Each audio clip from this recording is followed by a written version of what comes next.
Welcome back to the NRG 10K semifinals. We're in the top four. We're going to start in here in just a few minutes. We wanted to get in and kind of let you know what's happening with some of our players. So we're going to be watching our number one seeded team of Wasburn versus our number four seed team of John Slimak playing out. We saw the Slimak team earlier today. They're the ones who drew with Dykeman in round 6, but they've battled out. They won the top four matches. Our number one seed team of Wasburn, Mullaly, and Raja have won. They are still going to be on the play. And Devin, for Raja, this is kind of a pretty big accomplishment, right? I think we were talking about this in the break. This was what, back to back to back, I think is what you said. So yeah, looking to Raja's been just been absolutely tearing it up. So congratulations to him as well, and the rest of the team. And it's just absolutely killing it on the NRG circuit. And yeah, just an amazing feat for sure. Yeah, and it's going to put Raja in a great spot for the season 3 leaderboard. He honestly might just, after today, we're going to have to get the updated leaderboard, and we'll have that for you later here in the weekend, but he's going to be very high up that leaderboard and possibly going to make it to our NRG champs at the end of the year, along with all these other great players. Connor Mullaly on the team already locked up his spot in the Showdown about 2 months ago, and so he's here helping out his two friends, because Adam Wasburn also in the race as well and very high up there along with Roger. So this might be a huge one for them. If they win this event, 30 NRG points, I believe is what it is for first, is huge. And we're looking here at our NRG champs leaderboard. All the names in orange is everyone who's already qualified. So you see Zoe Riederman and Zach Allen. They both had pretty reasonable weekends. But if you look over here at the at-large for the yearly, Adam Wasburn's at 81 points, getting, I believe, at least 20 points this weekend. So jumping up all the way to right below Zach Allen on the leaderboard here, which is a huge jump for him. Really exciting. And so that's the yearly one, which there'll be 3 people for, which is pretty impressive for them. But then if we look at the seasonal, which is, this last one, the next 2, yeah, we see Raja is already number 2 at 42 points, and so he is going to have a dominant lead. I believe Zach Allen's team ended up going 5-2 this weekend for 13th place. So a decent number of points, but still a strong showing. So for both players, this is a huge one. And for Wasburn, getting this a minimum 20 points is going to put him at least in the 10 to 15 spot in the pack, and might put him in a position if he top 8s tomorrow as well to be right up there with Raja. And Raja might pull off the quad top 8s tomorrow. Raja, a complete beast when it comes to control decks. And control decks are very good right now in Modern. And we'll be seeing him play that later round. But we are going to start off with Legacy this round. And we're going to be watching the Snow control deck versus actually Naya Depths this time. He doesn't say anything that's wrong. It is actually Naya Depths. And Devin, I'm curious, what do you think of this matchup before you jump down into it? So I will suffice to say I don't have a ton of experience in Legacy, but looking at both decks, I would have to imagine the 4-color Snow deck probably has the tools that it needs to be able to fight Merit Lages and things like that. But the thing about the Depths deck is it's very good at reassembling Merit Lage, especially with something like Knight of the Reliquary. So very interesting to see how it plays out. And yeah, I think the players are just about ready. So that's going to be an awesome match. Yeah, it's going to be a really interesting game. I'm looking at the Snowko deck. This one has 4 of the new Legacy All-Star Minsk and Boo. That is a card that, from my understanding, has actually made the matchup winnable. I teamed with Zach Allen a couple months ago at one of the NRGs. The Showdown, actually, Connor Mullaly won. And at that event, we played against this deck a couple times, and we were able to actually get Minsk and Boo big enough that you can win through Swords of Plowsharing, Dark Depths, and stuff like that. If they start chaining them every turn, you can't win, but you can actually just kill someone after you gain the 20 life, which is a kind of a wild thing to think about. But Minsk and Boo has been a real player in this format. Have you got to play any with that card?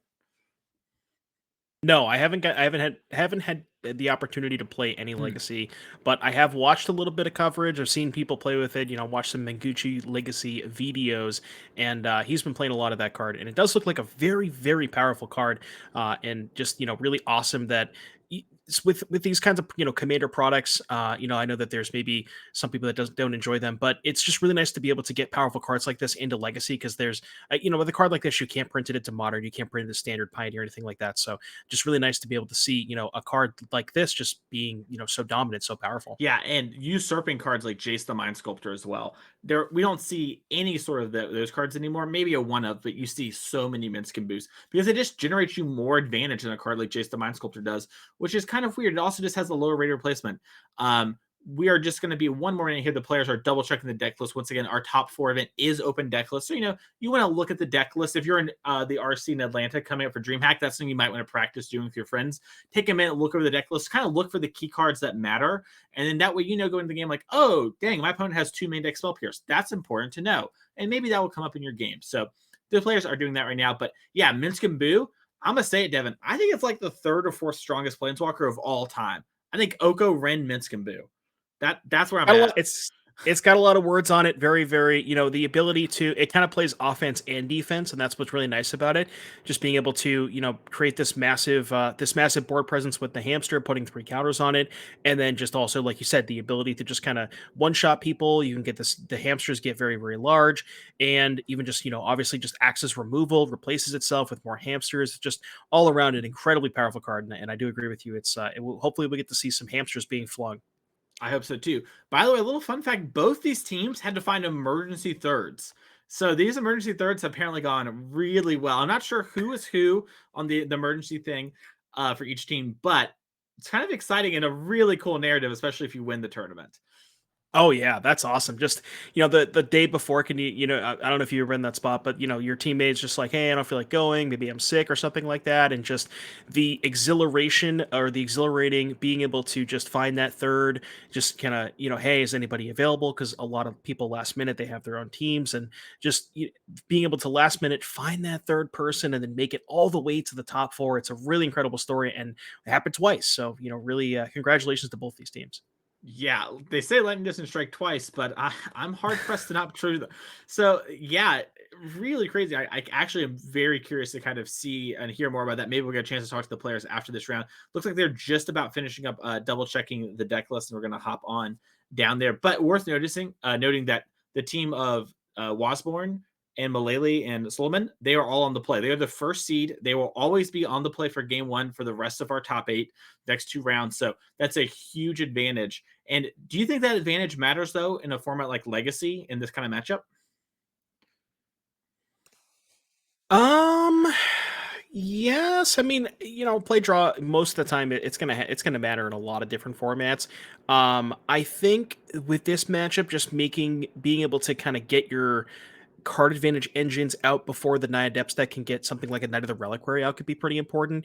Just establishing like a Minsk and Boo early, or maybe potentially just something along those lines. Just being able to cycle, maybe use your cantrips to find an answer to preemptively to that Knight of the Reliquary, because that's probably going to be the focal point of this matchup is that card. Yeah, it's going to be a huge player, and it has been a big player of these Naya Depths deck. We've seen Rodney Bedell kind of crush the NRG series here this last year playing this deck. Basically, like every time Rodney picks up the Naya Depths deck, just top 8's a tournament or wins it when it comes to our Legacy events. Surprise! Rodney is so nice actually, just for not always playing Naya Depths. What a hero!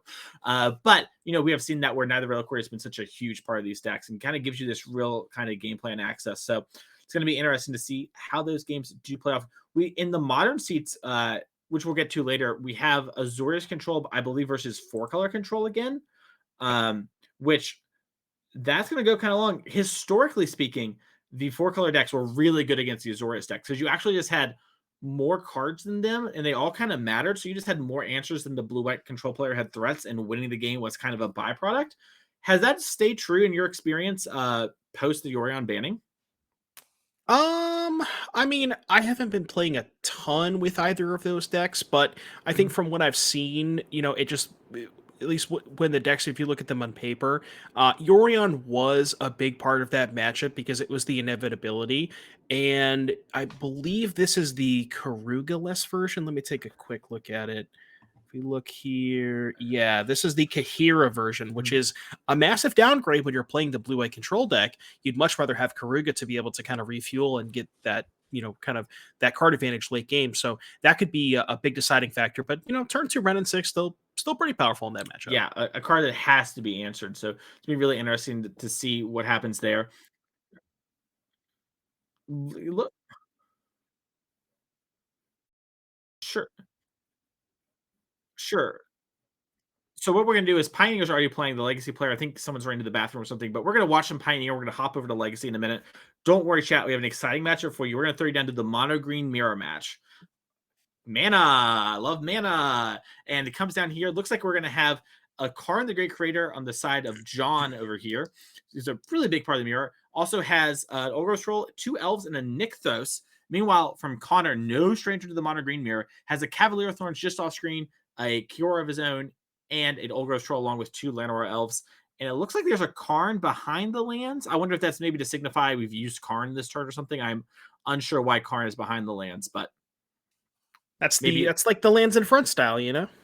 yeah, maybe it's just a board space thing. The one thing that happens when you have a bunch of Karns in play is no one's allowed to combo, and so then suddenly Skyboat becomes one of the most important cards. And we see John already has a Skyboat in hand, and is just grabbing a Treasure Vault here, maybe in order to Being a cast. needle, actually. Oh, that's Needle. Oh, sorry, it looked like the alternate Treasure Vault. Yeah, maybe naming something like Kiora or Karn. This mirror match can get kind of weird sometimes when both players like I've been in situations where like both players have Karn, there's a Damping Sphere in play, there's a Needle in play, so it's like you're both kind of just like working on very very little not low resources per se, but like the threats that you have aren't like you know what I mean, you just have less threats. So there's less that matters. So it's, you know, in those situations it's like it almost just feels like whoever has the bigger board, like whoever just get more creatures into play. These mirror matches can get kind of weird sometimes when both players have Karn. 100%. Yeah. It also got extra weird back when we had Bolus in the deck because you would like needle Karn with your Karn needle and then use Bolus to grab your wish board. So it was like a very weird matchup for a while. There was a lot of like idiosyncrasies. Nowadays, mostly just big and green. But worth noting, John here does have Teferi Time Raveler in the deck. We saw that in round 6 of the tournament. That is a huge get in the mirrors. When your Storm the Festivals are more impactful, that's a big way to get an edge. And we see some players opting to have things like Lovestruck Beast to not lose to aggro decks as much. And we see some kind of taking the risk and playing cards like Teferi and have different payoff here. It looks like Needle named not Karn. Maybe it was Kiora. It looks like we're going to grab Kiora, Meteor probably. Bolt. Yeah, probably Kiora. Yeah, that's one of those things where like you have Karn, they have Kiora, you don't have Kiora, so you're kind of just like, well, if I needle Karn, then I can't use my own. So in that case, you probably want to name the Kiora because you don't have it and they do. So, you know, makes a lot of sense. And I believe we are just trying to find. I'm not sure because I don't think we've used Kiora yet. So yeah, untap that with Kiora. Got some amount of devotion here. Yeah, remaking it. Looks like we're up 3 from the last time. And I think we have a Storm of the Festival and an Oath in hand. So, you know, we might see Oath and Nissa first just to try and find something. Looks like Connor's maybe thinking about if he wants to play something first. Looks like he's going to play the Oath and just get his free mana on the house. Looks like he found a Kiora. That could be huge because we could replay Kiora to untap Nykthos again. And it looks like some of the cards are off screen, so it's a little hard to track Devotion. We're going to jump down to Legacy, though. Looks like Connor Mullaly kind of in a commanding position here and is resolving a storm and grabbing more things. So let's go check out Legacy. We'll have plenty of time to check out the Pioneer Green Mirror. And here we go. Adam versus Alex. All right, let's go. We don't have to watch any more Mono Green yet. Hopefully. Yeah, and then Adam on the Misty and Pass. Not much to see. Yeah, and the other thing that we that I wanted to mention was that the Naya in Naya Depths is actually Minsc and Boo. So we got kind of a hamster mirror match, as it were. That card is just apparently so powerful that you want to splash it in every deck. Is that the new Oko, maybe? I would argue it's pretty close. Depends on who you ask. So we have Green Sun Zenith here. Probably going to grab Dryad Arbor. You see Adam had Forcible. Chose not to fight that fight. Going to fight over more impactful cards. But yeah, Minsc and Boo. Great against the control decks. A great grindy threat. Also, can just fling things like your Dark Depths at them. So they kind of just die sometimes. And that sort of weird pachinko I win button is a good one to have. Yep, so we see a Green Sun Zenith for 1, getting a Dryad Arbor. Now, looks like, I believe Adam does have a copy of Wasteland, so probably going to fire that one off. Maybe you see something like a Wasteland Swords to Plowshares to kind of just, I think that is what we're going to see, because I see a Wasteland and a Swords to Plowshares. So, yep, just kind of double Stone Rain here. Pretty powerful. Yeah, I like it. You know, if you're Adam, this match is going to go on for a little bit. You can't win really quickly. The quickest you're going to get is probably Minsc and Boo, right? So just taking a turn to double Stone Rain and just develop your land drop is a really good way to maybe sort of cheese this matchup. And maybe Alex, you know, kept a hand that was really reliant on something like Green Sun Zenith, a pretty common line from Green Sun Zenith decks. Right, for sure. So we'll have to see if Alex has enough, more mana sources left over. I think I saw Sajiri step into planes, but neither of those are green sources, so can't, maybe deploy like another Green Sun Zenith. Now, I want to take a look. I want to say some of these decks had multiple arbors in the past. I believe this one only. Well, they put it in the creature section. Okay, only one Dryad Arbor, so Green Sun Zenith won't be able to fetch a second one of those, but could have something like an Elvish Reclaimer or something along those lines to be able to deploy this turn. Yeah, lots of things we can do. And then, later in the game, Green Zenith will find something else to do. We did pick up a Minsc and Boo for the turn. Obviously, we fell behind by 2 lands in the last turn, so it's going to be a while before we play it. But it is important. We see here the forest getting grabbed. I don't feel like getting Stone Rained again, said Alex. I think I'm all set. I've gotten Stone Rained enough this game.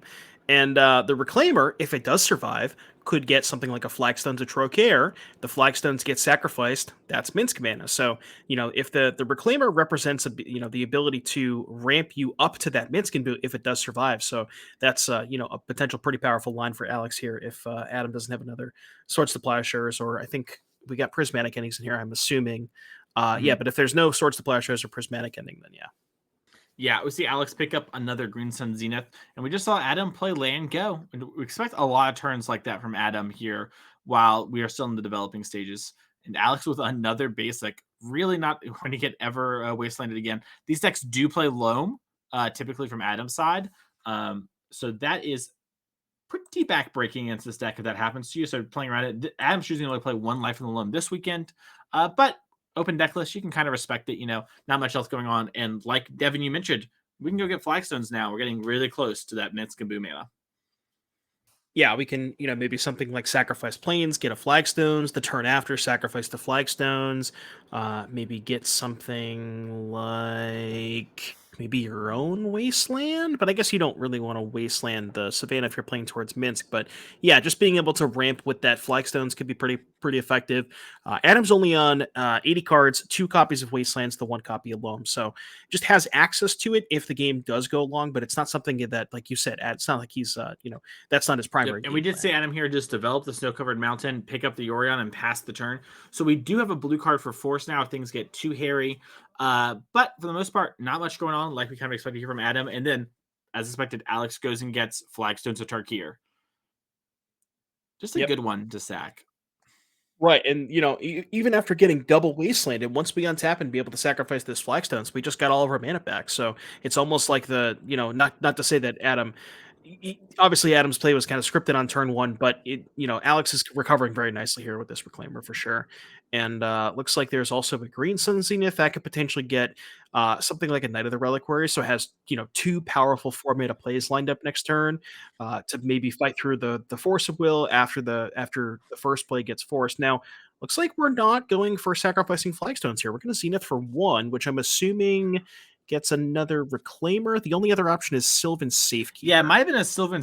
Well, Adam, by the way, is someone who's played a lot of the Naya depth deck. We've seen Adam top 8, I think 3 NRG series events this year alone with just that deck, and has more to their name.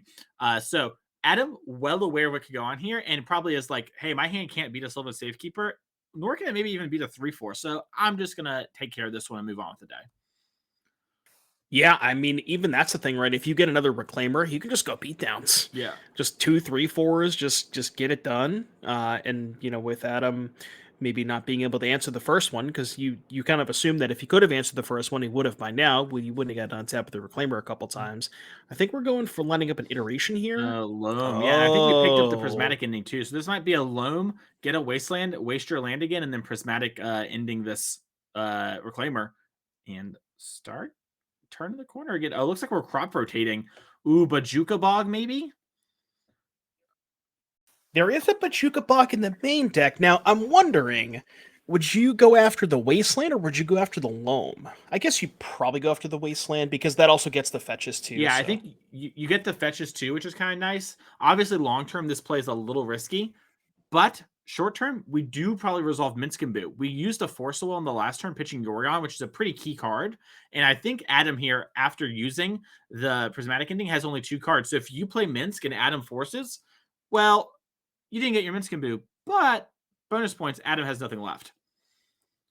Right. And, yeah, the this just lined it up perfectly with this Minskin boo, just being able to crop rotation sack the flagstones, because I was worried that we weren't going to be able to have enough mana to play the Mints this turn, but being able to gain that mana back from the crop rotation, sacrificing the flagstones. Now, if you're Alex, do you just yam it, just I'm a slam the Minsk? slammer. I didn't do all this work and not like it. If we had fought over the loam instead of the wasteland, then like I would understand being more hesitant. But since we fought over the actual card wasteland, I really want to take advantage of that time and just slam Minsk and Boo and just tick on up and hit for 4. Adam's dead in 3 turns if you just keep ticking up Minsk and Boo, and heaven forbid you attack again, then fling for 4 and draw 4. That's just a huge advantage. Yeah, it feels like if this card resolves, this game is looking really rough for Adam. Yeah. Oh boy, and it did resolve. Yeah, worth noting too, Adam top decked the Prismatic Ending last turn, so we know that Adam doesn't have any more of those, or probably would have answered their Claimer like we mentioned, because Adam knows how strong that is. But even if Adam does draw Prismatic Ending, we don't have the lands to kill the Minsk and Boo. We can kill the Minsk and save some damage, but we can't, do anything else. If you're new to Minsk and Boo, by the way, it makes a new Boo every turn. There's always a Boo. This is kind of the first time I'm seeing this card, and holy crap, this It's card's really insane. Yeah, just instantly scoop. Yeah, oh my god, that card's disgusting. Boo also has a line of text where when you can sacrifice it to do damage and draw that many cards. So, I mean, we're like medium case scenario. Adam was going to lose 8 next turn and draw 4 cards. So let's get back to Pioneer, because mind you, that game didn't end that we left it on. It's still a game. Oh, it looks like maybe it happened. It wasn't updated. Yeah. No, this has to be a new game. Unless someone, they agreed to draw and restart for some reason. Looks like it was just not updating the graphic. We'll get that fixed for you in a second. Somebody cast Warp World. Yeah, it's hard to know with the lands because Connor has the double Wolfwillow Haven. So maybe I'm assuming Connor won I would be game. really impressed if Connor didn't win that game. So Karn the Great Creator here found off Oath of Nissa with the old Nykthos in hand. Looks like we can play it here. We have a 6 Devotion. Yeah, finding a Nykthos is really, really big for John there, because that was something that, Connor had, but John didn't have. And Connor obviously has a lot of devotion. So you kind of assume that if Connor gets to untap, bad things are going to happen to you. Notably, Connor does not have the Cure yet, but maybe sandbagging it could be in his hand. To not exactly sure what's in Connor's, what Connor has for leftovers, but I don't know, but it's a good power play, and I really like it. I think that was just mad disrespect for Connor, and I love it. Someone clip it and ship it to me. That's so gas. You don't have Nykthos. I flip it over. I simply do not see it. I cry every time. And we see an Old Growth Troll rip and then draw another card. And now we have Karn with, I believe, 9 mana now after everything being used floating. Don't hold me to it, but looks like we're maybe going to cast the Storm the Festival. It's always interesting, right? Because one thing I've heard from a lot of mono green players is like, when do you storm versus when do you Karn? And some people like, you always storm last, and some people are like, oh, you always storm first. So some actual thought to it, and it's a little hard to kind of know what's right, and it changes each situation.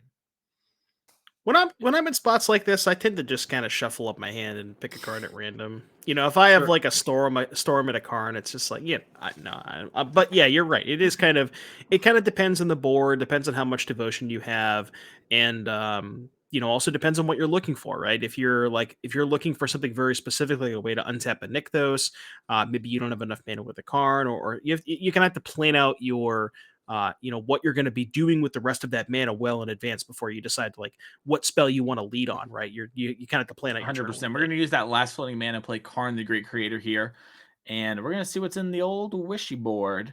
Looks like we're grabbing Pithing Needle again. Kind of flicked it to the front. Yeah, this is weird though, because neither player has Kiora. I don't think we have enough to Golem here. John has Kiora. It's off screen.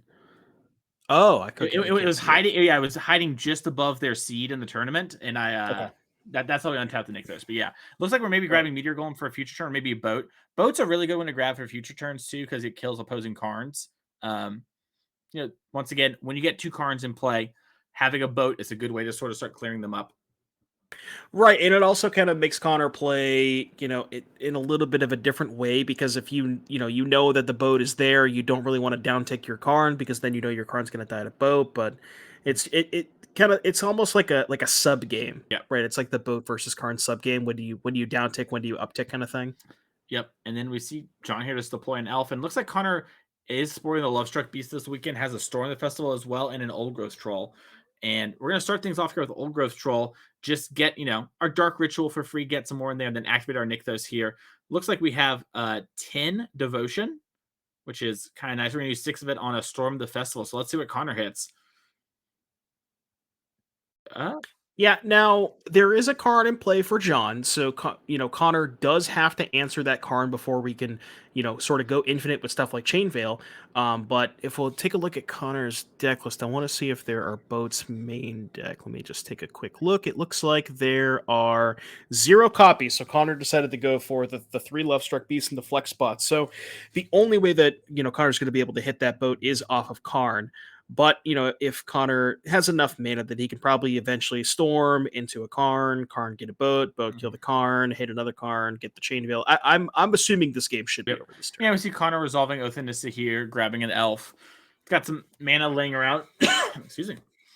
And I think Connor has 1 less mana than is being shown because we cast the Oath, but, it happens. Sometimes we mess up there. And we're going to activate Cure to untap our Nykthos, and then now we should be at 12 Devotion. I think we added 2 from last time. And okay, and we're gonna head on back over to the Legacy here. Gonna be interested to see what happens over here, but Connor's gonna have a big turn. But let's see what's going on in Legacy as they are. Looks like probably have kept. Maybe they're still mulliganing with the way Alex is very intent there. Yeah, gonna take a mulligan.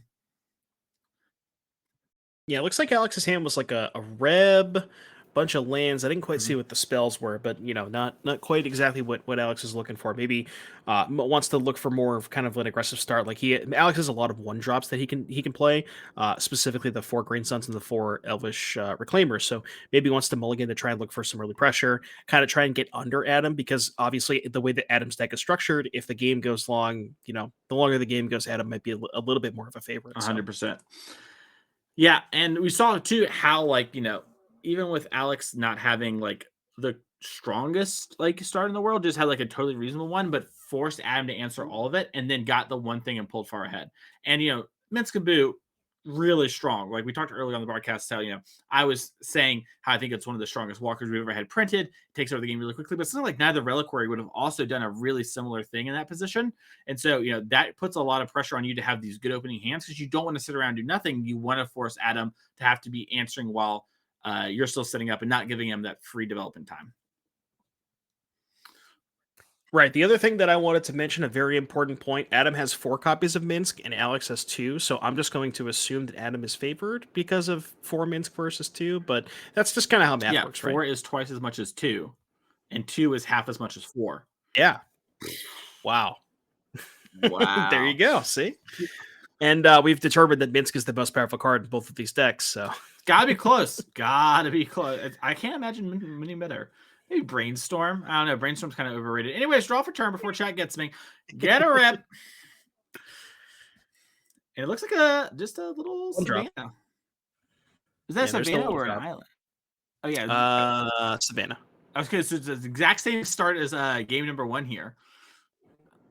Let's see what we got. I guess this time it's an island. Yeah, well, that's the thing about Adam's draw, right? Is because he led on Island, we won't be able to see something like a Wasteland plus Plow. Last game he led on Fetch, which will, fetch a White Source, Plow, Wasteland, but now he can't do that. And as a matter of fact, he doesn't have any Plow or Wasteland, so that's that. No Stone Rings. And Adam does have a Hydroblast in hand, just passing turn, has Prismatic Ending, can't hit Dried Arbor as a land. Worth noting, by the way, Raja won game number 2 in the Modern Control Mirror. When it comes to Control Mirrors, no matter the deck, it's hard for me to vote against Raja. So it's, good to see my sort of thoughts staying true over there. But we're going to get an attack in for 1 here for Alex. It looks like a little slam jam. Yeah. Downs. Get it in there. No, I think we're tapping it for mana. Well, there was a little non-verbal. Maybe we're getting frisky. Yeah, I guess you could move to combat and just cast a flash spell. It is a land still. Oh, looks like we're going to cast a Sylvan Safekeeper. Hit that. Yeah, that's the Safekeeper. Unfortunate that it's not the original Old Errate art. We do what we can in these trying times.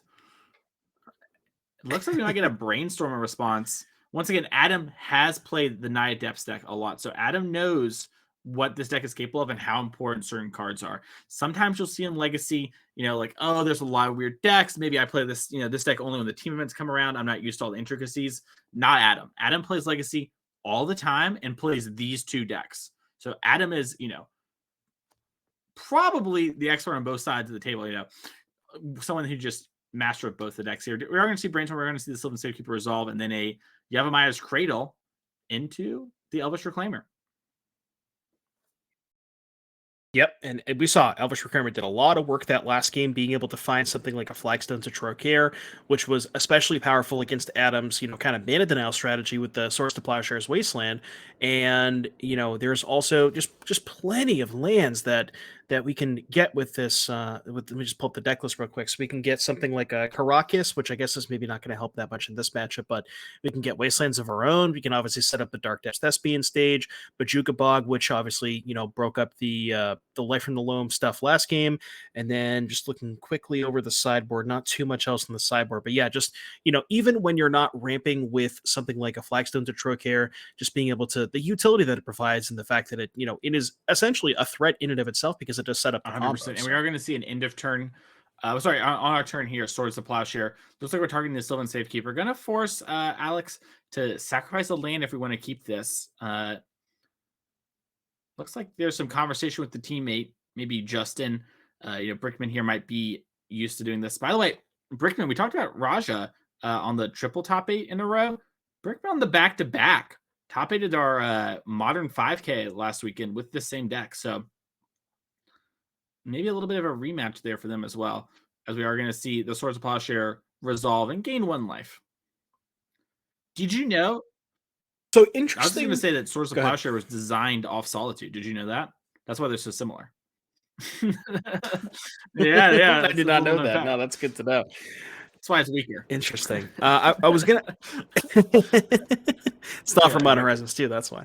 I was gonna say. I'm wondering if you're in Alex's spot. I guess you didn't want to fight over the Swords. Yeah, I wonder what's going on. Oh, Kozilek's return. Oh my goodness, Devoid, my favorite mechanic, wiping the board here. Yeah, I wonder if you're Alex, you didn't do that. Maybe you have something like Minskaboo in hand, and so you prioritized having that land. And then now, Adam can clear the way and kind of kill it. Adam does have that. Yeah, that was an absolute beating. Adam, sure. Mm-hmm. And I was actually I was looking at the deck list, and I wonder if because we have open deck lists, I wonder if because Alex knew that was a possibility, if you sacrifice a land and that can then get Kozilek's return, the 100%. Game's over. Yeah, we're done. Mind you, too, Alex does have the Minskaboo in hand, so there was some respect there going with that. So we might see that here on the next turn after Adam is done shuffling on it. Yeah, that is a massive, massive sideboard card for Adam here. And we saw Elvish Reclaimer get to be a 3/4 pretty quickly game 1, but when you don't draw fetch lands or you're not able to activate the Reclaimer, it's just you can't really get the resources. And the Minsk in hand, but no red mana. Also a Hydroblast from Adam. Now, Alec, not to be outdone, has Pyroblast in hand, the classic. But Adam's now got the Icewind Coatl, which is legally a clock, and it's drawn Endurance as well, which is much more of a clock. Does it really count as a clock? Yeah, well, the Endurance does. I've done a lot of 20s with Icewind Coatl in Modern. You just cross the around with Caracas actually kind of important in this matchup. Both players, like we mentioned, have Minskaboo. Boo is legendary, so you can be unsummoning the Boo every turn and prevent any flings. Also, really important with Uro, Tide of Nature's Wrath, which is a key card in Adam's deck. Yeah, 4 copies of that card. I think the Legacy might be the only format you can actually play it in anymore, I guess, outside of Vintage. But yeah, for that card's obviously incredibly powerful. There's an Abundant Growth here, which we don't see maybe a ton of in Legacy, but in there is this is a Yorion deck trying to hit our land drops, and obviously can play around something like a Blood Moon, then obviously very powerful with the Yorion as well. So setting up a little bit of a board here to be able to get to that Yorion. Now, I don't know if Adam wants to ever tap out for it, but maybe that depends on what Alex does and the rest of his draws. But yeah, full grip for Adam here. It's looking kind of tough. Now there's the red source, but the awkward part is you have Minsk Pyroblast. You only have 1 red source, so you can't Minsk and fight over the Pyroblast. I wonder if we'll see Alex sort of set up and just not go for it this turn, try and find another land in order to fight the battle, or if Alex feels better, like, hey, the more turns I give Adam, the more that Adam can sculpt their hand and maybe take over the game.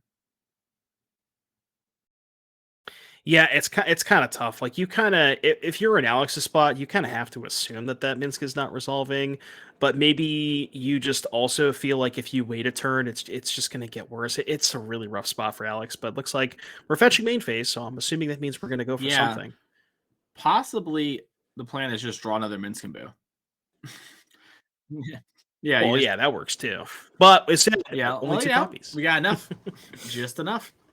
Now, there's also a Force of Will in Adam's hand, so gonna be a little bit of a grinding one. By the way, Connor Mullaly wins the first game for the first match for the team over here in Pioneer, getting the team one step closer to that finals. Looked like Connor wasn't in the best place in the world, was kind of pulling out of it, and ultimately did against John there. So, congratulations to Connor. Teammates got to finish it up here as we do see Minsk and Boo get played, and it looks like a Hydro Blast. Okay, that is. I was That's like, Minsk what and is Boo that? Timeless Hero full border. Okay. Or extended border. I don't actually know the terminology.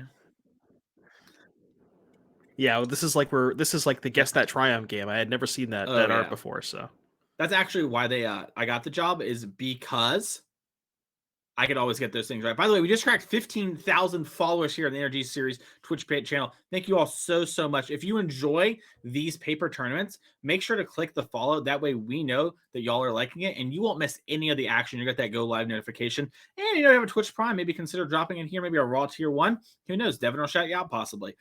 Anyways, back over here, it is going to be Adam kind of untapping, and it looks like Adam does have Yoran in hand for what it's worth, viewers. That is just kind of being face up, kind of, a little nicety with Alex. Sometimes you play with cards face up. It's possible these two players know each other. Adam does go to a lot of the NRG events like we talked about. And Adam here resolving First Federation, finding Wasteland, and that's huge for a couple reasons. Do you think it's going to be the red source or the Krakus? Because both are primo hits. I'm going to assume the red source. Now, like we said, both players have open deck list where Adam knows the contents and how many red sources are available. So I just want to take a quick look at John's deck to see if we have. Okay, there is a Taiga and a Plateau. So even if you take out the Plateau, there is still a Taiga available. So maybe knowing that, maybe you go after the Caracas, or maybe you just hold it. You probably just hold it in try and play. Yeah, the I Dark guess Depths when your combo. opponent only has one red land, you're not sure how much they're actually missing there. And, Adam doesn't know what we know, right? We have Caster Vision. We know there's a Reb in hand that could fight over this Ice Fang Koala, which is, of course, the card we fight over, obviously, right? No, but jokes aside, it is kind of like, oh, I can wait. I don't have to make a decision. Like we talked about so much in this thing, Adam is the control and is going to go long. By the way, Devin, when I say just draw the second Minskimbu, we drew it. Unfortunately, it did get Force of Will. I like that Alex has the two different Minskimbu arts. It makes it a lot easier for me to track his hand. If someone flicks their hand and they have two Minskimbu's, then I don't know if they're just really fast. That's the problem. But we used to see Elvish Reclaimer here played afterwards. Last card, Pyroblast for Alex. Now, that's your only or second Minskimbu. There's no other after that. Do you think you would have held there maybe on the second one to at least try and find the second red source? I don't know. It's really hard. Like I said before, I'm a bit of a jammer, and things are getting so bad here, and I'm just going to trust what Alex did. Alex is over here in the top 4 of our NRG 10K, so I think that they probably have the better read on this than I would. That being said, I jam a lot, so, I'm probably with them. So I've never played around a card a day in my life. Neither would Uro, Titan of Nature's Wrath. This card doesn't need to play on anything. It just bursts through it as we see it interplay here. I'm going to get another land drop for Adam. Adam also, for what's worth at home, if you're watching, Adam plays with their exile pile straight up in the graveyard vertically or horizontally. So those cards are not in exile. There's no Lay on the Void off screen. That's just the way Adam plays with the zones. So that does mean Uro can have Uro next turn. Oh, yeah, that's been Sage off the top. Stage is a start for Alex. Now, obviously this Uro is probably going to spell the end of the game. We do have a Pyroblast to take care of half, or not half, but one iteration of the Uro. Adam just has 8 mana. He can just recast it. So yeah, I don't really think there's a lot. Where are we? The Yavimaya. Okay, I was gonna say where we're tapping the cradle, but there's the Yavimaya. So yeah, we're gonna go for an Uro. Probably gonna get blasted. Probably just gonna cast the Uro again. And yeah, the Caracas did get wastelanded, so that's not even an out for Alex. Yeah, this is looking kind of tough. We're gonna have to see if Alex will want to fight this fight or another one. Looks like we are just gonna, I'll kill the Uro. Adam's like, cool. What if I Uro again? Would that be fun? Are you having fun? Oh, Adam does but we have they have a Maya. I think we have enough green. Yeah, if we fetch, we can actually play Uro. Blue. He didn't need to Well, fetch, right? I think that's a Oh, because that's a no, mountain. I you're all thought that good. was a forest. Okay. It is a sneaky mountain, if you would. We're just gonna grab a Tundra, and that Uro card is pretty good. We'll just put it in play here, and that's got to be a big moment of ugh if you're Alec here. But we do have Thespian stage, so Dark Depths is on the line. Now, Uro does gain you a lot of life, and so we're really close actually to Adam's just gonna live through the first Dark Depths hit, but the second one will get the job done. So that might be what Alex is looking for. Is there anything else you can think of that Alex might need?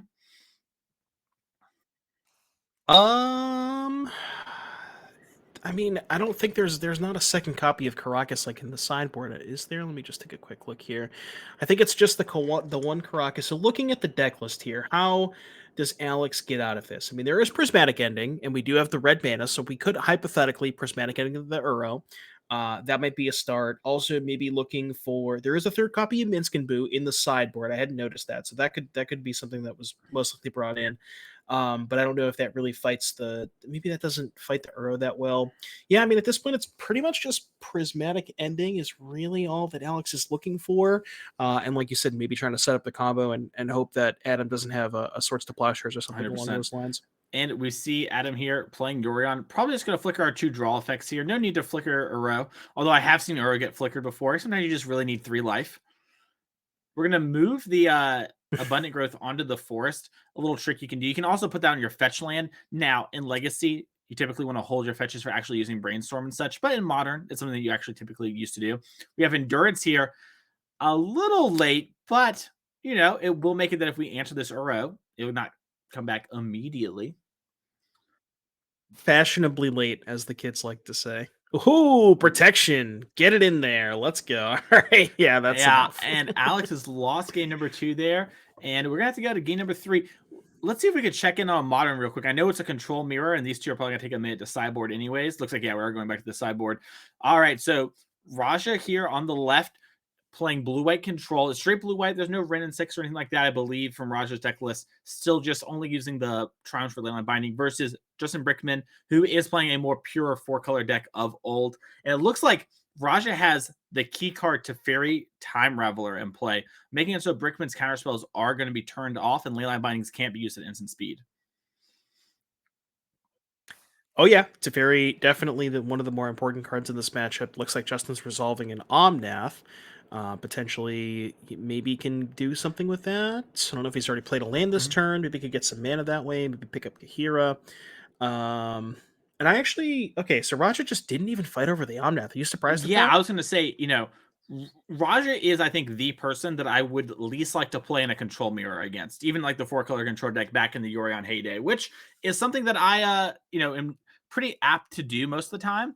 So if he's not fighting over any of this and letting this resolve, I am inclined to believe that it just does not matter as much as we think it does, because he would know, and he has played this sort of matchup so much, if he was supposed to Archmage's Charm there. That's not like something that's going to catch him off guard. I wonder if maybe he knows some card in Brickman's hand that is really a problem to fight over, and maybe he's just playing to line the Solitude up with Omnath and wants the raw cards instead. Looks like chat pointed out that a Veil of Summer had already resolved that turn, so that's probably a good reason as to why he didn't fight over it. I didn't notice that. That's why Raja's better than us. We would have tried to fight over it with the Archmage's Charm, and then we'd just be like, can't be countered, and we'd be like, Judge, can I rewind? They'd be like, no, and you'd be like, very cool, put it in the graveyard, move away. Anyways, Raja got a good amount of lands, has the Solitude, still has the Kira that they could pick up in order to pitch to kill Omnath, but a lot of different options available here. Yeah, the world is his oyster. Looks like most of these are just removal spells. I think 2 endings, a charm, a Teferi, and a Solitude. Maybe just go like Tef, bounce, counter it on the way back down or something. You could also Solitude it. But if you Solitude, then you don't get to hold up counter spell. I don't know. Tough spot. I guess you're just ending it because you have the mana to, and then you have charm for the next one. One of the things to note about Brickman's deck versus Raja deck is that Raja's deck has way more reactive answers, while Justin's deck has way more proactive answers, right? And so we're not going to see as many counterspells from Justin. So when you try to fight those fights as Raja, you're more often going to win them. So holding them up and making sure you get to use them is pretty pivotal, especially if Justin could slam something that gets underneath, and then the charm has to be used to draw 2 cards again, which is a little bit of the nightmare disaster scenario, but not the end of the world when it's drawing 2. Right. So Raja fetching now, which I wonder what that means. Fetching now means probably leading to Fairy, Maybe. if I had to guess. You just want to leave up the other. Maybe you go. I guess what you could do is maybe Teferi uptick Prismatic Ending at instant speed if Justin were to crack a fetch lane, because you don't care about the 4 life that Justin gains, but we'll have to see. Yeah.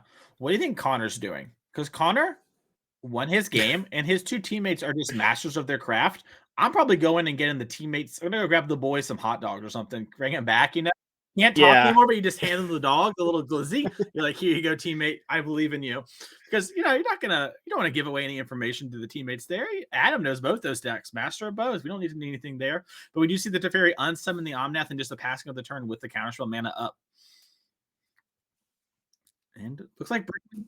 Yeah, which does make sense. Yep, Justin's going to go for the Omnath. It's going to get counterspelled. Yep. And no Veil of Summer here because the Teferi's in play. So. And Ren and 6 answer the Teferi. A little nice sequence there, especially if Brickman has another Omnath in hand for a future turn. Ren 6 is a card that's weirdly hard to answer. Very, very good sequence. Now, Raja does have 2 copies of Prismatic Ending, so I don't think it's going to be too difficult for him to answer it. But yeah, I think he has the answers rolled up, but typically kind of a spot where you're much happier to have a Planeswalker than that. But Raja's the GOAT. Yeah. I think we're going to probably head back to Legacy. This game is going to go on for a little bit. We'll wait for the Legacy players to finish resolving mulligans, then we'll hop into that game. But we are going to see Prismatic Ending on this Ren and 6. Yep, definitely makes sense. He wants to not make sure Justin, because noticeably Justin did miss a land drop that turn, so doesn't want to give Justin the extra land drops. Looks like Kahira has not been picked up yet, so that could be something that Justin goes towards. He mentioned maybe because of the sequencing, Justin very easily could have a second copy of Omnath, but Raja does have that covered with the I believe there's another charm. I think there's charm and ending, so it's dealer's choice. Yeah. Yeah, and I mean, now that the Raveler's not in play, you do have to a little bit worry about a second copy of Veil. If Justin goes Omnath, you charm, Justin Veils, that's kind of a disaster scenario. So you got to wonder here, does Raja even fire off the counterspell? Maybe you just try to go for the ending. Yeah, I think if we had I think the Veil had to be the draw for the turn, because we saw Brickman preemptively Veil on the turn we hopped in, right? And that's why we missed it. That was the tapping of the mana that we missed. So I would think that, if you were to track that train of thought, Raja's like, oh, okay, well, Brickman had to draw it this turn if he has Veil. He might have counterspell too, though. He is leaving up blue on this turn. So you might see an Archmage's Charm get fight over here, and then it's like, okay, tap Brickman out. If worst comes to worst, I'll Prismatic Ending here. But also, Omnath doesn't matter too much with Solitude in hand, and Teferi gives you a lot of extra mana. Looks like we are just going to respond to it with the trigger on the stack Solitude, pitch Solitude. Interesting. Okay. Doesn't want to give. See, I wonder if the life the 4 life I don't think matters all that much, and I'm wondering if maybe it would have been slightly better off if Raja just waited to see if Justin had a fetch land, because if Justin just plays like a a basic or a shock land, you don't really care that much about the 4 life. You can just untap and hardcast the Solitude. But maybe Raja feels a little bit different. All right, we're gonna head on over to Legacy. Interesting game here, but should still be going by the time this one finishes on Legacy. So let's check that out.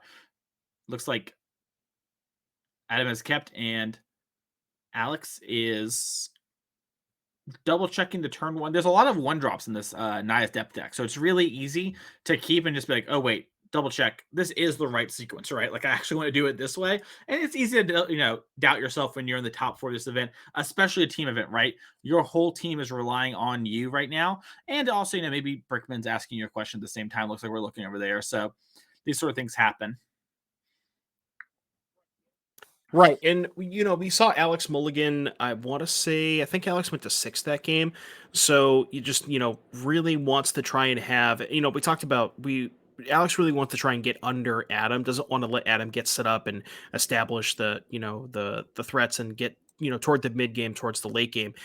So if Alex can kind of put this pressure, and that's kind of what we saw at game one, right? We saw the turn one Green Sun Zenith for Dryad Arbor, the turn two Elvish Reclaimer. Neither the elf, both the turn one plays get answered, but the Elvish Reclaimer went unchecked for a couple turns, and once that Minsk resolved, that was just lights out. 100%. So. Yeah, it's gonna be interesting to see what happens here as we do go turn one Reclaimer. Curious, to see. I imagine we'll just grab a forest. Yeah, no reason to get wasteland, anything like that, and we can grab our utility lands with the Reclaimer as long as it stays around. Adam? Yeah, and the other thing that just didn't want to interrupt you, but the other thing that going long that's really really important for Adam is that life from the low wasteland, because if Adam is able to establish that, that can just kind of prevent the dark depths almost indefinitely, long term. Yep.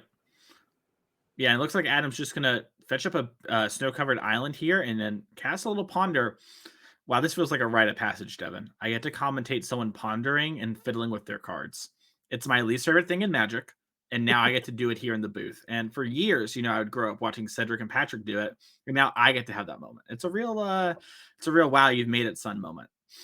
I'll never forget the SCG where I think it was Dan Musser playing Miracles, and it was like 1 or 2 o'clock in the morning, and it was just Dan, picked up the top three, I think tanked for 30 seconds, put it back, and then 10 seconds later he's like, oh, I got a top again. I forgot what they were. So yeah, I remember those days. Yeah, love Dan. Can't let him get away with that. That looks like Adam quickly saw the top three and thought, no, none of these are what I want. Adam's gonna shuffle up and save us some time and pass over here to Alex. Draw the card before anything gets cast to make sure we don't have force. But Alex a moment, and Alex drew Mox Diamond a little late, but still a very powerful card in these decks. Yeah, and that could set up a turn two Knight of the Reliquary if that's a card we actually haven't seen yet. We talked about that a lot in the pregame, but we have just not really seen that card. It looks like Alex hasn't drawn it yet, so I'll have to see if that is an option available to him. The other thing you could see is maybe Mox Diamond, discard, play a 1-drop, and also activate the Reclaimer or something along those lines. So yeah, I'm curious to see what it is. Also, if you're Adam, you just gotta be like, they have multiple options. John, the teammate's just pointing at all these cards. We could do any of these things. It's like, I don't like that. My hand's all cantrips. I've got this one Hydroblast. So let's see what's going to end up happening here, though. Looks like we are going to lead on the land, and there is something to be said about if you play Mox Diamond, it can get countered where like Prismatic Ending, and then you lose a land, and having actual lands does kind of matter. So I think we'll probably see it, but there is some consideration to like, oh, maybe I just don't play this so I can guarantee my land drops. yeah, that's true. It all kind of depends on how many lands. I want to see if there's I'm assuming. I shouldn't assume, but I want to say there was a loam in this deck list. Let me take a look at the deck list here. So I was looking at this for No game two. loams, There's no really? loam. Yeah, which I think is a new innovation in the Naya Depths deck over the last like 5 months. That's new in Legacy time, But yeah, they have foregone that from old lands decks, which we used to see players just depths over and over and over again with loam. Nowadays, they're not really relying on that, and they're kind of thinking, I have 1 to 2 depths a game, and that's enough. I can protect it with these other cards. I don't need to play these other strategies. And kind of, a statement on Legacy as a whole that you can't just sit there and grind forever and ever. Right, especially with a card like Minsk and Boo, where almost all the control decks are all playing it, and it just doesn't give you that kind of time to just even with a card like Jace the Mind Sculptor, with back in the day, I'm not trying to sound like a boomer here, but back in the day where you would just kind of sit there versus a Jace that was upticking, you could maybe have the Jace in play for a couple turns, and the advantage that you were getting off of Loam could maybe keep up with the Jace. But now Minsk and Boo it just kills you in like 2 turns basically. So you don't have that kind of time anymore. Yeah, same thing with Oko. I'm sorry, Oko did do this too, but Uro as well. There's just a lot going on there. So it does kind of change the dynamic here. Back to Alex, we did grab the Flagstone Shark here. Looks like we're gonna try and resolve the Mox Diamond this turn. It might just be kind of like, hey, we don't want to show you that we're gonna do it this last turn. Play this now, and looks like we have the lands for Dark Depths, but also Minsk and Boo. Right. So there's a stage where if you tap 2 mana for the Reclaimer, you don't have one. You're 1 short of being able to activate the stage there. So we're just going to go for another Reclaimer here. And worth noting, there's 3 lands in the graveyard, which means we're not going to get blown up by Kozilek's Return, which we did see game 2. That was a massive play for Adam game 2. That one not going to be good this game. Yeah. I think Adam does have Endurance in hand, though. So it would Okay. be a costly Kozilek, but I think it is on the table. Worth noting, too, if you're Adam, I mentioned this a bunch of times, Adam knows this deck very well. And if this is happening, Adam might think that there's a card like Sylvan Safekeeper already in the hand for Alex, because that's a card that you would maybe, go and grab. I'm no Naya Depths expert, but that's a card that's like, oh, I have everything for the Dark Depths combo. Why not give it hexproof? And so Adam might be thinking, okay, that last card might be Sylvan Safekeeper. It might make plays around that, even though I don't think it actually is for the sake of Alex. I think Alex just has a plan B beatdown. A little bam, 3. Yeah, and that endurance play you mentioned, we might actually see that because when Adam was fumbling through his hand with the brainstorm, I saw a Kozilek's Return and an endurance. So that might be something that Adam looks towards. And getting to, you're essentially trading the endurance, the Kozilek's Return, and 1 green card for 2 cards. So it's a 3 for 2. But given that you have so many cantrips and brainstorms and ways to recoup cards, I think Adam can effectively be okay with that trade and just kind of move on. We have way more ways to actually generate card advantage, and we just need to make sure that we don't get Dark Depths here. And killing those 2 is way more valuable. The 1 card versus guaranteeing a Depths is something that is huge. And we see Adam here fetching again, clearing the top of our deck for a Brainstorm. I think that's a new combo, by the way. Fetch lands and Brainstorm. Oh, yeah. Wow. It's MH2, right? Because they introduced the fetch lands at MH2. Yeah. I can't believe they printed more of them in MH2. It was crazy. Yeah. Yeah, wow. We are going to fetch up this snow-covered mountain. Nothing to see here, just a snow-covered mountain, Alex. Basic mountain. Interesting. I wonder... Kozilek Return. Having war flashbacks here. I guess playing around Wasteland. Sure. Okay. Yeah. Yeah, we do have this the not Safekeeper, I'm so sorry. The Elvish Reclaimer to go grab Dark Depths. So we still are representing Dark Depths on the next turn, because if you cast Kozilek's Return here, you will still get a chance to respond thanks to the Mox Diamond. Yeah, and funnily enough, normally you would be able to get a card like Sajiri Step in these spots. However, Kozilek's Return is colorless, so you cannot... Well, you're allowed to get the Sajiri Step, but it's not going to do what you want it to do. Yeah. Believe it or not, Devoid is a fun keyword. Because it looks like a color, but it's not the color, which is fun. Is it really fun? There's not a gun to my head, I swear. It's fun. I think it's fun. It's fine. We are going to see Kozilek's Return, and I love this sequencing too. Oh, yeah. Alex is like, okay. Yeah, what are you going to do? Copy it? I don't care. My things are 3/4. You double check your graveyard, or you're like, okay, happens. And then Adam... gets to decide like, hey, is it worth losing that green card as well with endurance? If Alex did have some card that can matter here. Looks like... You gotta know what's happening there, because deck list, right? Yeah, you have to know, but it is still tight sequencing. Yeah, for sure. Looks... Maybe there's some thoughts about animating now. Hopefully there's no Sajiri Steps, like we just mentioned. We would have to talk about the fun keyword Devoid more. And I've already done that bit, so it's like kind of awkward if I redo it. Yeah, I have to imagine you probably just sack Flagstones, get a white source off the Flagstones, and then a Dark Depths. I agree. And Mince gets pitched to the Endurance here. And yeah, I imagine this is a spot where we're going to activate the Flagstones. Funny enough, Flagstones will go back in our deck too. Maybe not the greatest draw in the world, but we'll have it if we want to tutor again in the future. And yeah, if you're Alex, I am, once again, not a Naya Depths expert. I play Elves in Legacy. That's like the thing I always play or whatever. And I'll do Delver in team tournaments, But like, I have to assume it's Dark Depths here.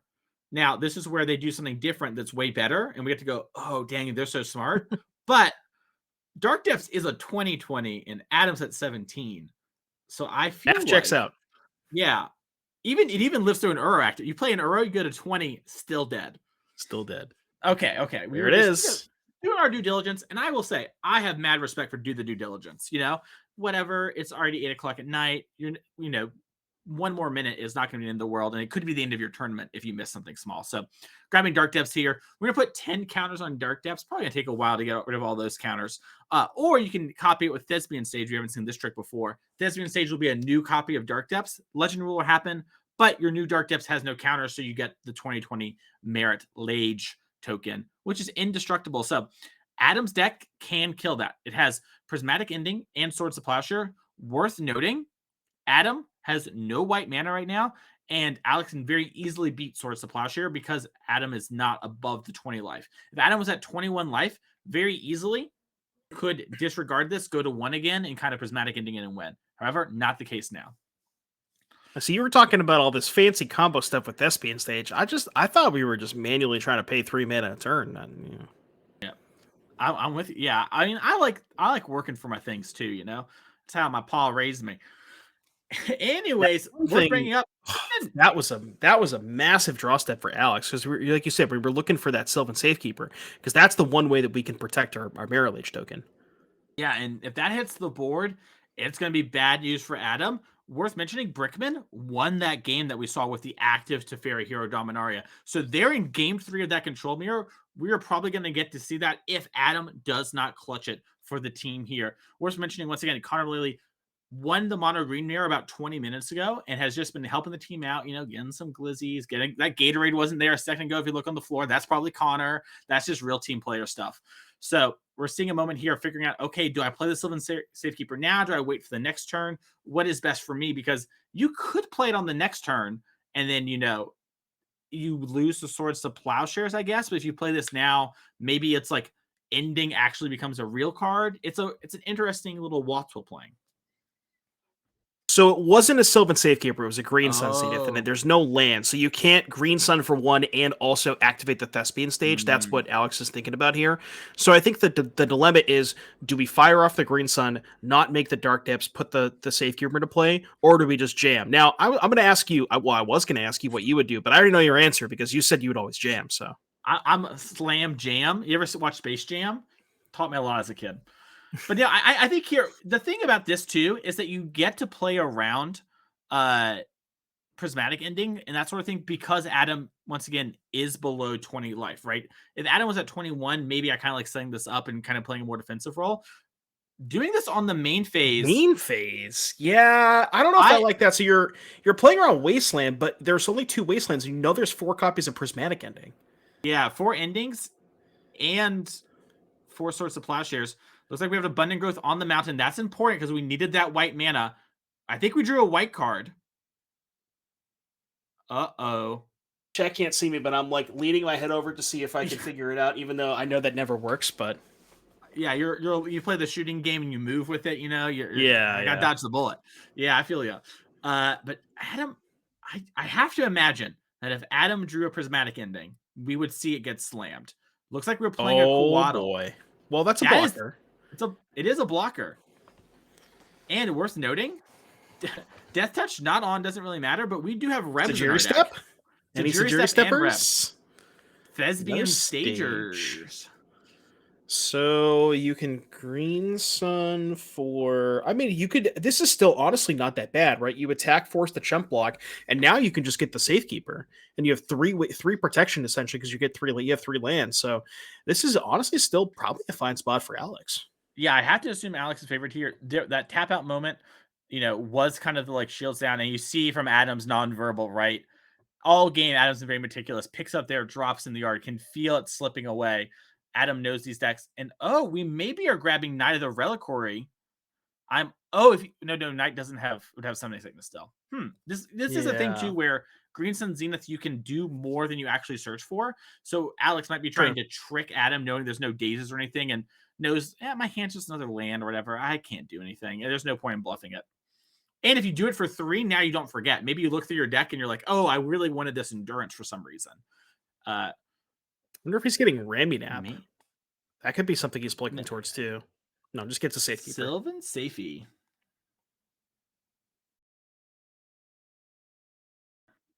Actually, I lied. There's no Raminaps. Oh, there is. There's a Raimi Nap in the lead deck. I just didn't Yeah. see it. Yeah. Okay. So yeah, could have went towards something like Raimi Nap to maybe reset up the combo, but decides to go for the Safekeeper, which I think it's a more aggressive line, but it's almost certainly going to work out because you know that Adam didn't have a removal spell last turn, and you have essentially three counter spells in play. Yeah, So. I feel like both roads lead to Rome, and this one gives Adam less draw steps, which I kind of like. Even if it does lead to some weird, you brainstorm into triple swords to plowshares, and then you like shuffle and find the fourth one. You know what I mean? Like it gives Adam that 0.1% chance, but I think in the average it's much better. And we see Adam here just double checking everything, resolving our brainstorm, making sure to do everything, and then just passing the turn back. Worth mentioning, Cosmic Return in hand, the Void can kill the Sylvan Safekeeper. Now, I don't think that matters because I don't think we have anything else we can do, nor the mana, but could have had some fun Cosmic Return moments. True. What if Adam casted a 7-drop Yeah. Eldrazi and then flashback the Cosmic Return? Then we have a little card advantage going. Still a little bit close to killing that Mirror Lage. I think we're a little ways off. Most likely just going to have a Codal here to chump block. So we'll have to see if I would assume Crop Rotation would be a lethal draw step, right? Because you attack, Codal gets played, you respond, Crop Rotation for Azorius step. But I don't know if that was the draw step for Alex here. Yeah, Looks like and Adam not. has another Iceman Coil, so buys another turn and choke. Oh, Corpse Husband could never. Yeah, good. It stops one of Adam's lands.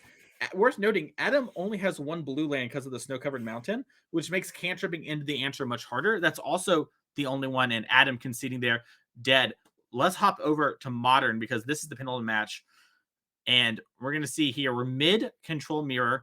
Justin Brickman on the right with a more traditional 4-color control. Think of it like the Yorion deck of old versus Raja over here playing the Azorius control deck. Very much like the ones you've seen of old, just playing a couple triumphs in order to turn on Leyline Binding, one of the more powerful cards from Dominaria United.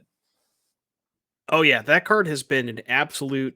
That card's been so massive for Modern. Just there's so many decks that were already kind of teetering on like they're playing you 2 or 3 colors, and it given the combination of Leyline Binding plus the triumphs, it just basically means that it's largely it does not cost you a lot to put just this this 1 mana kill anything flash into your deck, and it's been a really powerful removal spell in Modern. Might even be one of the best ones printed in quite some time. Or some you could argue that it's better than ending in Holy Heat. So, 100%. And we're kind of seeing the classic here of Magic of old, where it's draw go. Looks like Brickman is shocking into Breeding Pool, so maybe we'll see something like an Endurance out of the sideboard. Sometimes we'll see the 4-color players bring that in as a way to just get something on the board and start fighting. Might also just be a raw Solitude to get a 3-2 going as well, and just kind of use your mana. You really want to not fall behind on mana in this matchup, and also mana usage. Oh yeah, for sure.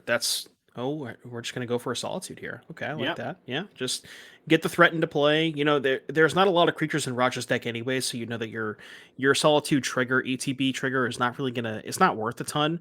So just being able to have the flash threat, basically playing on Raja's terms, being able to deploy a threat, and looks like there's a Red 6 here as well. Yep. And worth mentioning too, Raja's Solitudes are much stronger than Brickman's, right? Because Brickman also has Omnath and things like that, that if you're going to Solitude, are big game and it can actually take over a game. While Raja, you're just kind of trading Solitudes for Solitudes. Maybe you're getting like a Kahira, right? So it's much better for you to kind of initiate this trade and be like, hey, would you like to Solitude my Solitude? And we're seeing here, it looks like Archmage's Charm flick to the front of the hand. Oof. Getting some thoughts going. Is that a Mystic Gate under the plains? It looks to be. Yeah, it is. It is. Okay. I think Raja's probably thinking about something like Veil of Summer, just doesn't want to, like if there's a Veil of Summer, but I guess you have the veto to fight too. So let's say there's a stack war here. You go Charm the Wren, respond with a veto, or respond with the Veil, respond with the veto. So yeah, I don't know. Just I have to imagine maybe he's thinking about like, does giving Brickman an extra land matter versus being able to just use a Prismatic on the Wren rather than a Charm, because Charm has a little bit more utility. So, yeah, these are like the big question points, and we talked about this earlier. Raja is the control player I do not want to sit down across from. I'll never remember playing against him the first time at an invitational for Star City Games, and we were in the modern portion, and we were, I believe, both undefeated at the time, like 7-0. And we were talking, we were playing Amulet, and we were sideboarding, and I was like, "Oh, do you like always play Control or whatever?" And this is before Control was good. And he was like, "Yeah, I kind of play it, but I've never played modern Control before." And he was just like playing extremely well against the Amulet Titan matchup, which is traditionally a very hard matchup for the Control deck. And he was playing amazingly. And I was like, wow, this guy's good. And then I got to really know him and see him play more. And it's like, wow, this guy is really, really good at these. So he's going to figure out those sort of situations. And looks like he's going to save the Archmage's Charm for a later threat. And it's going to just let the Ren 6 hit those land drops for now. Yeah, so most likely going to end up casting a prismatic ending on this. Doesn't really feel like giving Brickman one extra land is worth utilizing the Archmage's Charm rather than saving the Archmage's Charm for maybe he wants to draw two with it because maybe eventually runs out of gas. But yeah, I mean Raja's hand is kind of loaded. There's two counter spells, a prismatic ending, two different Teferis, and there's also I something think else it too. opens So veto. Raja's kind of got everything. Yeah. Another veto. I think Roger's a quick flicker, so it's hard for me to know.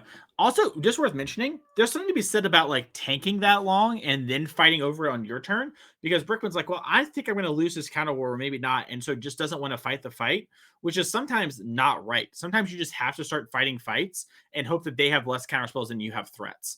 And so, by Roger taking that time, that might end up favoring him way more because Brickman might not fight over something like the Ren 6 that maybe long-term Brickman's going to look back and regret. I don't know now, something for 10 turns from now, but it does come up. Oh yeah, for sure. Definitely something to think about because this game's probably going to take a while. Get your popcorn ready, chat. We're going to be here for a while. DoorDash it. Get your Cheesecake Factory. And what's Resolve an Expressive iteration? Looks like. Trying to figure out how to tap here. Yeah. The Triomes make, auto tapping, quote unquote, a little harder. IRL auto tapping. Yeah. That is like the funny, weird thing about playing the 4-color control decks and the 5-color control decks in paper is like, you do need to be careful not to leave up the wrong mana. Because I've watched a lot of players just lose, and myself included, just playing the wrong, like tapping the wrong land at the wrong time, especially before a card like Expressive here, which gives you so many options. So you see Brickman here taking his time, checking his cards. I saw Teferi in that pile somewhere. I think so. Raja definitely has Teferi here, Dominaria as well. Yeah. Yeah. So I know there's some Teferis going. We do need to reveal the exiled card. I'm sure we're going to play it, but we have to reveal it. Looks like that was the Teferi. And this might be a Teferi with Veil of Summer backup. And we know that's not going to work because there's Doven Veto and Archmage's Charm. But, yep. This. Yeah, so probably going to see a stack of Teferi respond with probably, I guess you probably start with the Veto because I think you'd rather save the Charm. So you probably get Teferi, start with Veto, then Veil, then Charm. And I think that's probably what's about to happen. I agree. And that's the other thing, too, about Teferi Time Reveler. It's really hard to not fight over it with your counter spells. It kind of just has some prescriptive gameplay. It's like, hey, do you have counter spells? You might want to use them right now. Yeah, use it or lose it. Yep. And we see Raja deciding here, do I want to use Doan's Veto versus Archmage's Charm? Look like we're opting to use Archmage's Charm here, just tapping our mana slightly differently. And this might get the Veil of Summer here from Brickman, and probably going to see a response to the Doven Veto. Let's see here. And yep, snapped Veto. Nope, no Teferi Time Ravelers here. And Raja a little low on cards, but does have that Hero Dominaria. Brickman, I think, is up about 2 cards right now, and they're not lands. Yeah, and I mean, now you could just see something like Raja just slam this Teferi. Now, I don't know if there's a counter spell left over. I don't think there is. I think we got Teferi ending 2 lands. So if you slam the Teferi, there's a chance you might not be able to protect it, but you could also just go like land, play both Teferis. I don't even hate that line, especially you can bounce the Solitude because you get 2 looks at a counterspell because you get to untap 2 more lands with the Teferi. So, Raja could just easily slam both Planeswalkers, and I think I kind of like that line. Yeah, I agree. I think that's a really strong line. It is interesting, though. I'm trying to think about, like, okay, if I'm Raja, what am I thinking about when I have all these things? And I'm going to have to guess he's probably thinking about, okay, if I play Teferi 5 first, the hero, what will I could draw versus playing Teferi Time Raveler, because Teferi 5 does give you 2 mana back. So looks like we're just going to start with the Time Raveler, though. Going to make sure we win Counter Wolves. We picked up Odawara. If you're going to draw a land, that's the one you want to see. Yeah, and okay, I was gonna say maybe with the Odawara, maybe you don't play the Teferi 5 here, but he's just gonna windmill it, which I kind of like that, especially just being like resolving this Teferi Time Raveler is also, a very, very potent threat, just being able to stop Brickman from interacting on your turn. So this is essentially just saying, I am slamming 2 massive game-ending threats here. You have to deal with both of them. I'm also removing your only threat from the battlefield, drawing 2 cards, and yeah, it's just like, this is just such a massive swing here from Russia. 100%. This also might be a spot where Raja's like, okay, well, I can't protect the Teferi like you mentioned, and if you spend your turn Prismatic ending my Teferi Hero Dominaria, I like that exchange from me. I need time in order to catch up with all your gas. So, this might be a spot where Raja considered and that's what all they're thinking about, right? It's like, okay, if I draw this, what does that mean? We draw that, what does it mean? And that is what we see from these top players in these sort of high leverage matches, thinking through it all. Looks like we got a little bit of conversing going on here. Justin, making sure the team likes what we're doing. Oh yeah, funny enough, with the Leyline Binding mana base, Brickman does have access to 5 colors of mana, so you could see a Prismatic Ending for 5 take out that Hero of Dominaria. I have to imagine that is probably priority number 1. I mean, it kind of depends on what the rest of your turn looks like. If you can maybe go like ending for 3 plus an Omnath, maybe that's a better turn than just ending for 5. So yeah, maybe it looks like we're gonna just try and get our own Teferi down, while only counterspells in the way. And then, if we get this down, maybe it'll be easier to fight on the next turn. Yeah, if you're Raja, this is probably worst case scenario, right? Because if you see something like Teferi uptick play Omnath, I guess even if that's the case, you still have the ending for one of these threats, but then one gets to stick around potentially. So, yeah, kind of an interesting spot. And Brickman has a lot of cards in his hands, so. Yeah, and you have to assume Brickman doesn't have Omnath as one of the cards because we did lead on the Temple Garden, which maybe we'll regret if we draw an Omnath here, but for now, it is kind of a sign for Roger, like, okay, well, I'm not going to get Omnath. It looks like we drew Leyline Binding. We're going to take that. And we're 2 double bindings? binding. Oh, boy. Talk about being in a bind for Raja, as now we're passing back with potentially counterspell mana up as well for Brickman. Maybe that's why Brickman didn't care. He was like, oh, I have double kill spell, counterspell. That's pretty good. Wear Tear off the top for Raja. That is a nice one as well. So that one can probably unlock. God, that's tough. Probably have to unlock the Teferi 5. Maybe you start. I'm trying to think here, because I wonder if you start. I wonder if you start maybe with the Odawara. Well, you could. I was about to say, you think you can do that. I think no matter what you do, that you start with Teferi 5, because 5 can tuck the other Leyline Binding, and then you get your Teferi 3 back. And so then, the counter spells are offline. So we might see that, Yeah, like Odawara, the binding on Tef 5. Tef 5, tuck the other binding, get the other Tef back. So we're going to go for Teferi 3 here. Interesting. Okay. Raja really valuing the card draw here. I guess also this doesn't leave you any chance, while the other one you can rebinding or redo something. Obviously, we don't have the mana for binding at the moment, but there could be other cards that Brickman could play. Now there's not a chance. And this gets you an extra card too. I guess you're going to get the extra card either way, because you'll probably get a downtick that's Teferi 3. But I guess you get a card out of the Teferi 5 this way, because the other line makes you minus the Teferi 5. Okay, yeah, this one I think probably makes more sense. Yeah, and I think there's still that Prismatic ending, so we might see Prismatic ending your Teferi 3, untap my lands, I have Counterspell, and now Raja is, obviously has to rebeat the 2 Leyline Bindings, but has the tools to beat some of it, and that is not what we were thinking a second ago. Yeah, and, got a couple of cards for his trouble, too. So, yeah, looks like we're going to start with the Prismatic ending on Teferi 3. We're going to untap 2 lands. And also, because Raja picked up the Wear Tear, that answers one of the bindings. Yeah, so we have Wear Tear and Counterspell up. So we might see, if Brickman goes and tries to hit Teferi 3 first, maybe we'll see, Wear Tear this, fight over with Counterspell, and then, counter the other thing you do with you unable to respond. So it'll be interesting to see exactly what matters here. Because you probably would rather. So there's 2 options here. You could kill the binding with the trigger on the stack, keep the Teferi on 1, Or you could let the binding resolve and get a Teferi with 4 loyalty, which I have to imagine is probably just better. So maybe you see something like, but the only thing about that is that gives you a window where you don't have Teferi 3 in place. So if Justin does have a Mhm. counterspell, that could potentially be a little bit Yeah, worse you have for to you. weigh how much is loyalty in card versus opportunity, like, time. And it looks like we are going to see it target here. Raj's hands are crossed. I think that's because he is thinking about that weird tier like we talked about. And, this card template in such a way that if we kill it now, we will get to keep the Teferi. It's not like the Banisher Priests of old. Right. Yeah, so Leyline Binding Resolve trigger did target the. I don't know if the trigger's in the stack because the die's still on there, but I'm guessing it probably resolved. Oh no, it is still on the stack. Okay, so would rather just be able to guarantee to keep that Teferi 3 in play. So Mhm. really kind of has the read that Justin has a counterspell. Yep. And Raja knows, like, hey, if I do this and you go for the other leyline binding, I have counterspell for that leyline binding.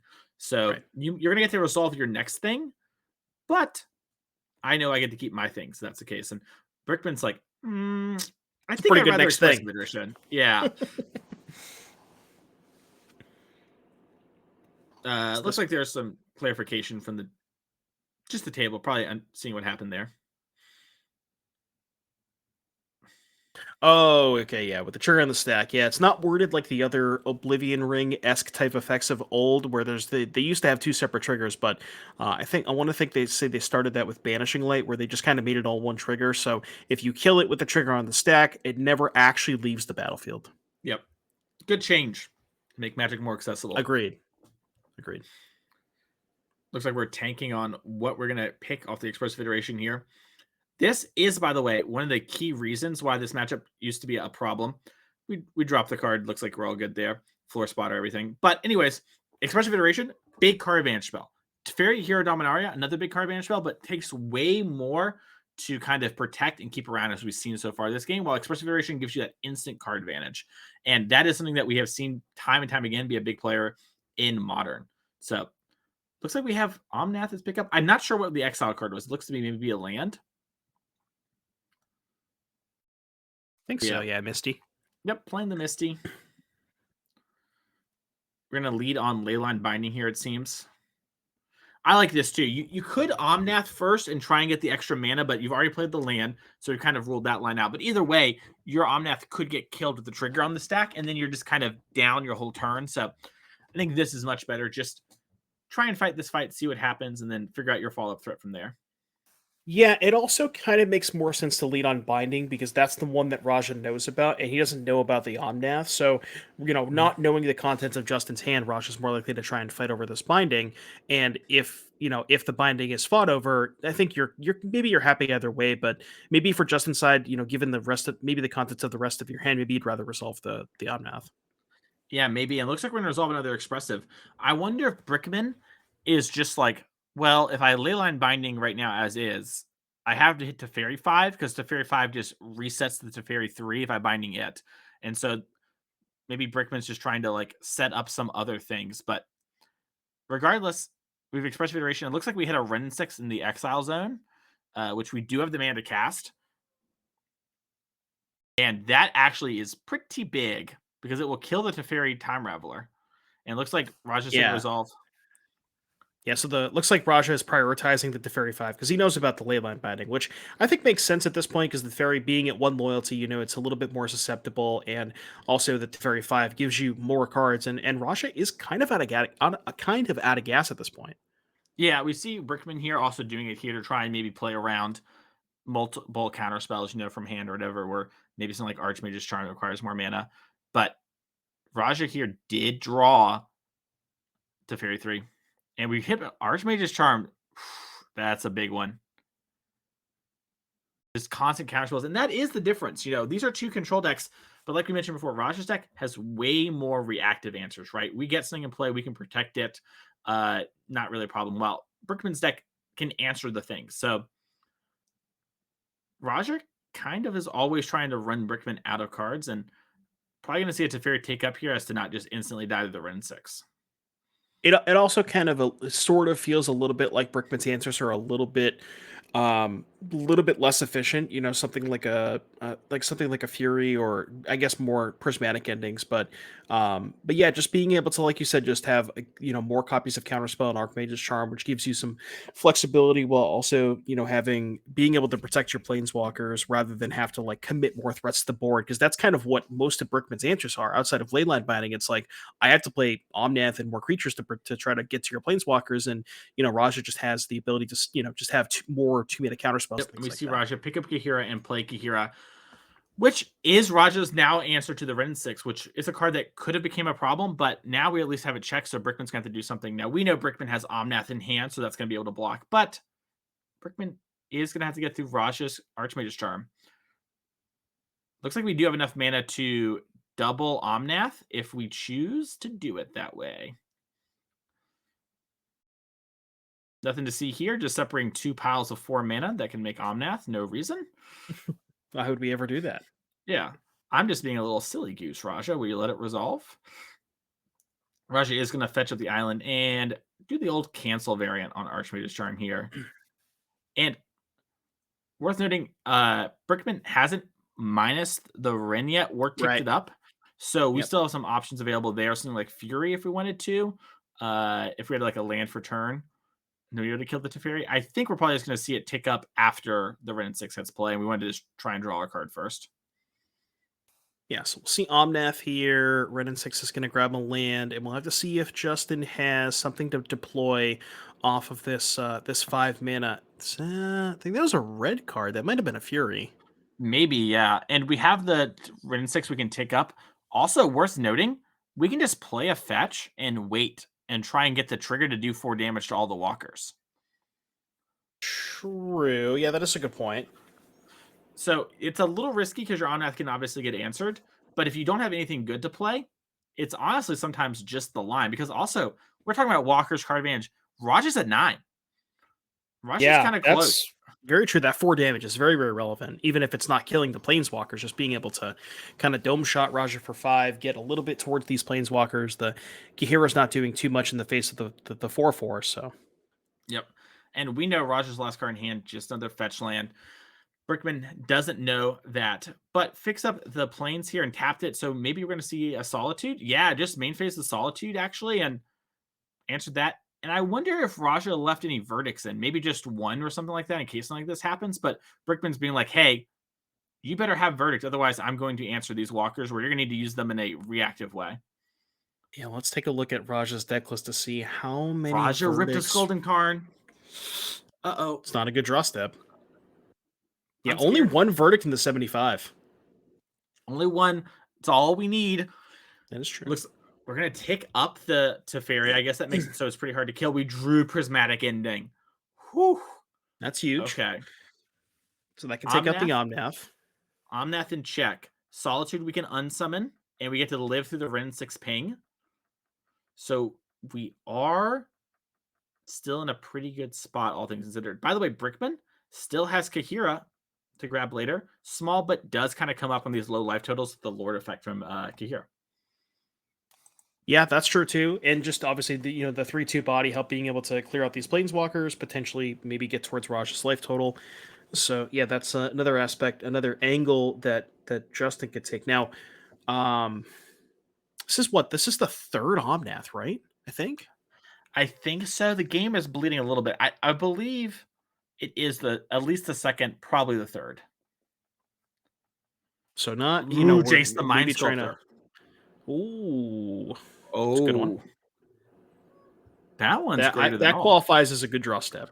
Yeah, and with all those lands in hand too, this is what Raja needed, because all these other plays, good, but we were kind of treading water a little bit. Now we have another card to actually kind of take over, and 3 good ones: Wear Tear, Solitude, and another Teferi 3 off the top.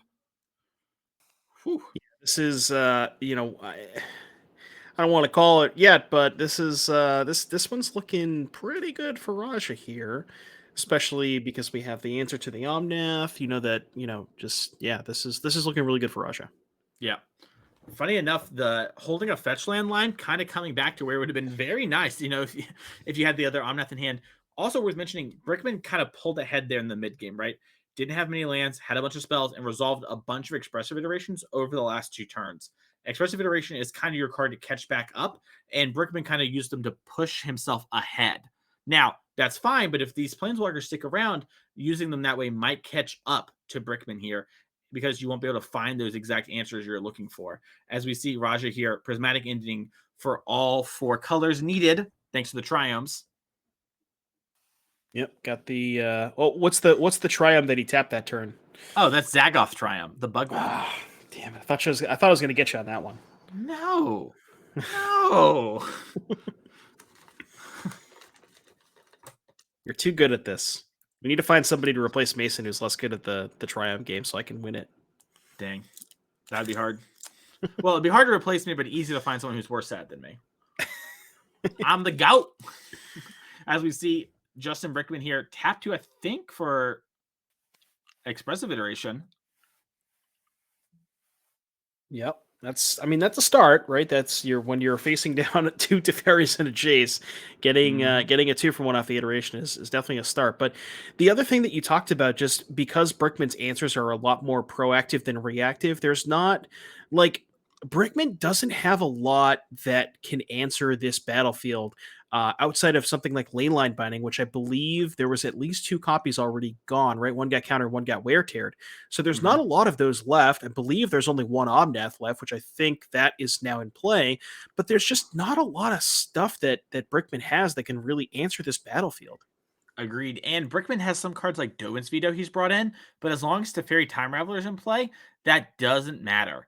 And so we're going to have to see what happens here. Looks like Brickman has placed the Teferi essentially on the battlefield, but is maybe double checking everyone to tap our lands. Even though this does look to be the obvious one, maybe you want to tap Temple Garden instead. Small things matter. And it looks like, oh, we're going to lead on Bolt. I love this. Get rid of the Teferi Time Raveler or start a fight over it, and then see if you want to resolve your Omnath. Well, the awkward part is, do you go after the Teferi or do you go after the Jace? You're between a rock and a hard place at this point. Agreed. But I guess because you have the veto, you probably have to go after the Teferi. Yeah, it feels like a forced play. I agree that there's some amount of like, well, if this resolves, I can hit the Jace, and maybe that's really good. But looks like we're going to see a fetch and maybe a Solitude at the trigger on the stack. Yep. Roger going down to 10, and Brickman looking to be going up to 18. Yeah, which you wouldn't have been able to veto anyways. So probably ended up working out, a little bit better for Brickman that he didn't do that, because now the Bolt can just go after Jace. Because I think that's the more potent threat rather than the Teferi. But also this, we're 1 turn away from this Teferi 5 ultimating, and I don't think that Justin's going to be able to beat that. Yeah, that is an unbeatable card when it ultimates, essentially. So it looks like you probably do have to Bolt the Solitude. Now, worth noting, the Ren 6 can minus to buy you a turn on the Teferi 5. Not the greatest place you've ever been. You still draw a card, but you can buy at least 2 turns without losing the Ren 6 currently doing that. So I think this is coming down to like, okay, do I keep Dovin's Veto mana at my potential, or do I answer this Jason not to deal with the brainstorms? And you might just have to be like, listen, if I'm winning this game, it's 12 more turns, and I have to kill this Jace the Mind Sculptor, and I'll deal with the Teferi when I deal with it. And we see Brickman with a beautiful, I believe, beta Bolt going after that Jace. That one's high in a couple ways. I think that one might be an FBB 4th edition, but those look really nice. Those look really nice. Yeah. You see, you found my weakness. I know the triumphs, but I just don't know the old ones. I got you with the old cards. Let me tell you that. I got you with the old cards. I was 3 when that came out. You know what I mean? It was just... I know the Power Rangers. I got them down. And we put Kahira in hand. Looks like maybe double-checking maybe... we're going to pick Kahira up and then just exile it, because Brickman has the exile zone off camera. So we're just going to answer that, which I kind of like. Your Ren 6 can maybe answer the Teferi like we talked about before, and just getting the Solitude off the board makes it so that when turning the corner might be an actual play.